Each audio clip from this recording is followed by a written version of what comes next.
আসসালামু আলাইকুম সবাইকে। আশা করি সবাই ভালো আছেন। আলহামদুলিল্লাহ আমিও ভালো আছি। তো আমি আজকে কি রান্না করতেছি ওটা পুরো ভিডিও আপনারা অবশ্যই দেখবেন। আশা করি দেখলে আমারও ভালো লাগবে, আপনারও ভালো লাগবে। তো এই তো দেখুন, এখানে আমি আদা রসুন বাটা আর মশলার এই যে চাউল, এই চাউলটা কিসের আপনারা বলতে পারবেন কিনা জানি না। তো এটা হচ্ছে আমার মা যে পিঠা খায়, অনেকে বলে আলো চাল, কেউ বলে আল্লাহ চাল, এরকম আর কি নাম।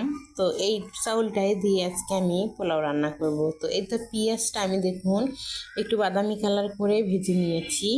নেওয়ার পরে এখন আমি সেই চাউলটা এখানে দিয়ে দিচ্ছি। আর চাউলের সঙ্গে কি কি মশলা দিয়েছি ওটা তো আপনাদের দেখিয়ে দিলাম। দেওয়ার পরে এখন আমি সুন্দর করে ভেজে নিচ্ছি। তো ভাজা হয়ে গেলে আমি এখানে বাকি কি কি দেই সবই আপনাদেরকে দেখিয়ে দেব।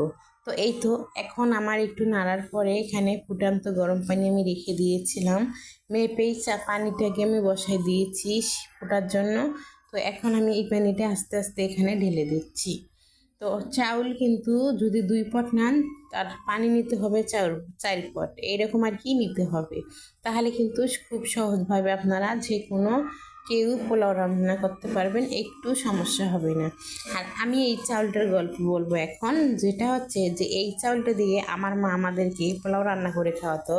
আগে যখন আমাদের পোলাও চাল কেনার মতো টাকা ছিল না, তখন কিন্তু আমার মা এই চাউলটা রান্না করে আমাদেরকে খাওয়াইতো। আর এটাতে রান্না করলে বোঝা যাইতো না অবশ্যই পোলাও। আর ছোটো সময় আমরা অত বুঝতামও না পোলাও কাকে বলে, বিরিয়ানি কাকে বলে। তো মা যেভাবে রান্না করতো সেটাই স্বাদ মনে করে খেয়ে নিতাম। তো আসলে এই মায়ের হাতের রান্না অনেক মজা হয়। আর যে সন্তান যারা মায়ের হাতের রান্না খেতে পছন্দ করে তারা অবশ্যই জানে মা যেভাবেই রান্না করুক না কেন অনেক মজা হয়। তার সঙ্গে যদি এরকম পোলাওয়ের পাতা দেওয়া যায় তাহলে তো আর কথাই নেই।